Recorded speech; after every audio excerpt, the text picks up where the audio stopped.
wake up to screaming. Not outside the palace, inside it. Somewhere between your quarters and the inner courtyard, women are screaming. It's still dark. You don't know what time it is. You can hear boots on stone, doors being kicked open, something heavy being dragged across a wooden floor. They have a code name for what's happening right now. They call it the fox hunt. You are the fox. But let's go back, way back. You are 15 years old. It's 1866. Your father has been dead for 7 years. Your mother is gone too. You have no parents, no brothers, no one who can walk into a room and speak on your behalf. What you do have is a name. You belong to the Eulmi, one of the oldest, most prestigious families in Korean history. Queens have come from your bloodline before, but a name without living relatives behind it is just a word, and that's exactly why you were chosen. The man who chose you is not the king, it's his father, the Hung Sun Daewon-gun.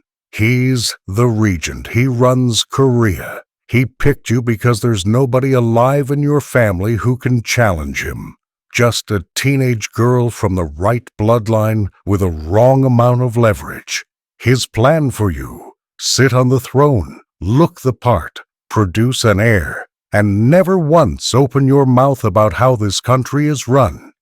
You walk into Gyeongbokgung Palace with nothing but a family name and a marriage contract. You will not be following his plan. You don't make your move immediately. You watch. You spend years watching. You sit in the palace and you read. History, law, diplomacy, classical Chinese texts that half the ministers at court can barely finish. But more importantly, you watch the Daewon-gun work.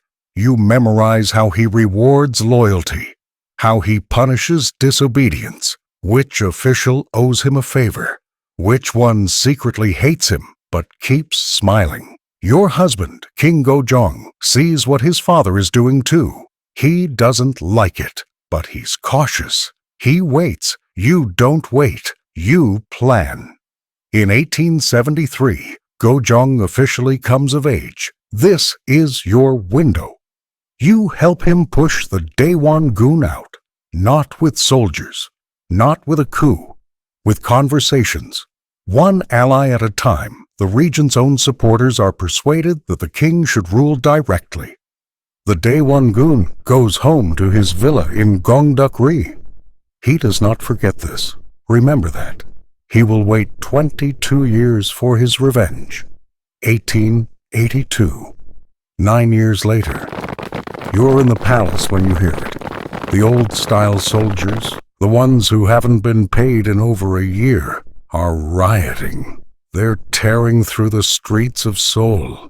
They attack officials linked to your faction. They storm the Japanese legation and kill several military advisors. The Daewon-gun is behind it. He's feeding the chaos, hoping it carries him back to power.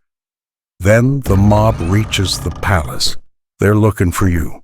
They find your staff instead. Several are killed.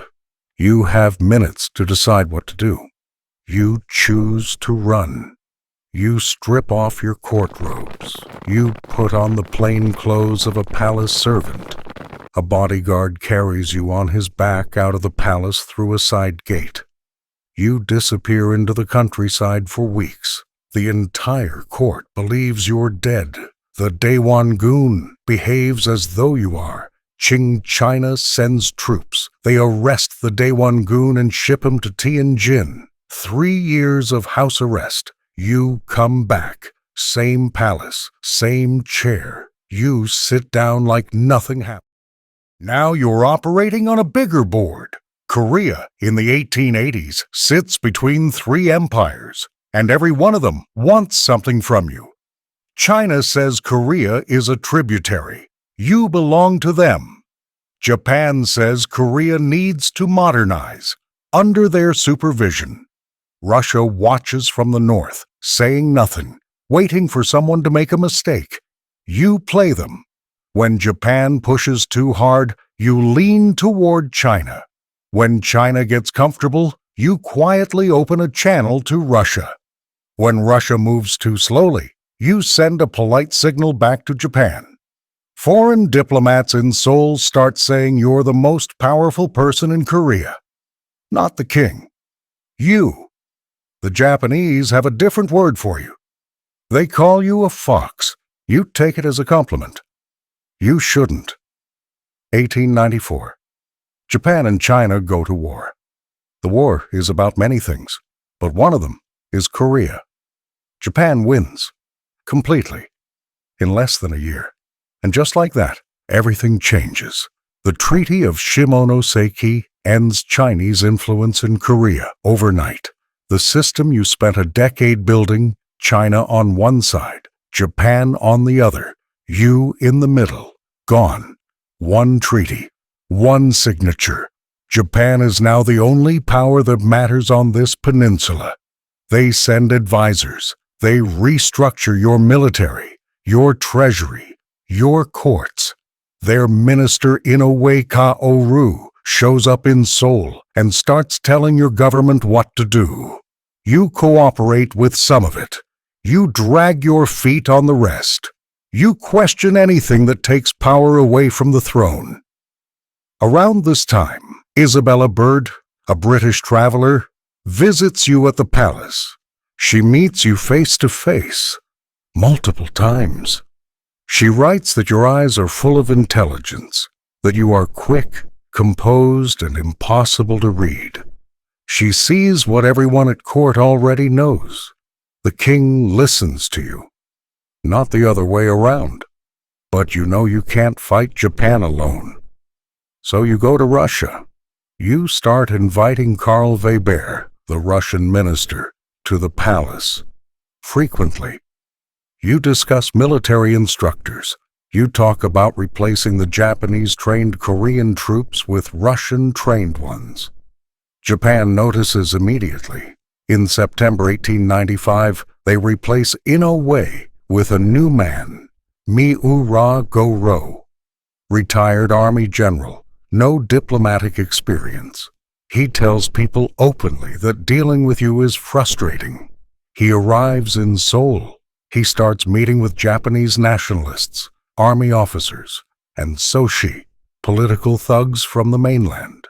He will be in Korea for less than a month. Miura already has a plan. His circle has been calling it the Fox Hunt. They schedule it for around October 10th, but on October 7th, you force their hand. Your faction issues the order to disband the Hulyundae, the Korean battalion trained and controlled by Japan. Their soldiers are told to surrender their weapons. Miura can't wait any longer. That night he contacts the Daewon-gun, your father-in-law, in his 70s now, 22 years since you pushed him out. Miura tells him what he's wanted to hear for 2 decades. Help us remove her, and you'll rule Korea again. The Daewon-gun says yes. Of course he says yes. Japanese soldiers, soshi with swords, Hulyundae officers who've turned against their own command. They gather at the Japanese legation after dark. Before dawn, they begin moving toward the palace. The Daewon-gun rides with them, in a palanquin, like a king. This is where the cold open brought you. The screaming has started.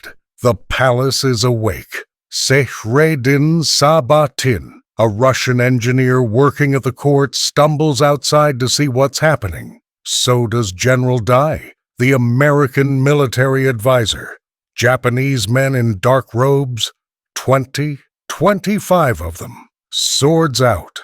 They're dragging court ladies by the hair, throwing them off the veranda, kicking them when they hit the ground. They're here for one person, but they have a problem. They don't know what you look like. No confirmed photograph of you exists. Isabella Bird described you in a book, but these men with swords have never read it. So they grab every woman they can find. They drag them into the courtyard.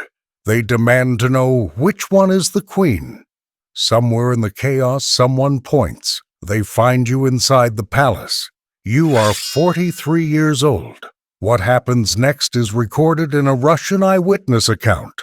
British diplomatic cables sent within days, and testimony gathered for a Japanese trial that will acquit everyone. They kill you with swords. They carry your body to a grove of trees near your quarters. They stack firewood. They pour kerosene. They burn you until there is nothing left. A British consul documents what the witnesses tell him afterward. A court lady who saw you cut down. A nurse who saw the body. A Korean officer who watched them carry you toward the trees. Gojong does not learn you are dead until later that morning. Japan recalls Miura. 48 civilians are tried in Hiroshima. 8 soldiers are tried by court-martial. All released. Insufficient evidence. Most of them go back to Korea and resume their careers. The Daewon-gun strips your royal title. You are declared a commoner in the court records. Gowong spends 4 months afraid to eat. He accepts only food sealed and delivered by American missionaries. On February 11th, 1896, he escapes the palace hidden in a covered sedan chair and takes refuge inside the Russian legation. He runs Korea from inside a foreign embassy for roughly a year. Then he restores your title. He gives you a state funeral. He posthumously elevates you to Empress Myeongseong. That's where your story ends. But here's what it looked like from the outside. The girl who walked into Gyeongbokgung with no parents and no allies outmaneuvered the most powerful man in Korea, survived a coup, played 3 empires against each other for 20 years, and kept her country out of foreign hands. It took a foreign government organizing an armed raid before dawn to stop her, and then they burned the evidence. Years later, the grandson of one of the men who entered the palace that morning traveled to your tomb in Namyeongju. He bowed. He apologized for what his grandfather had done. You were 15 when you walked through those gates with nothing. You were the fox they couldn't trap. So they sent the hunters in the dark.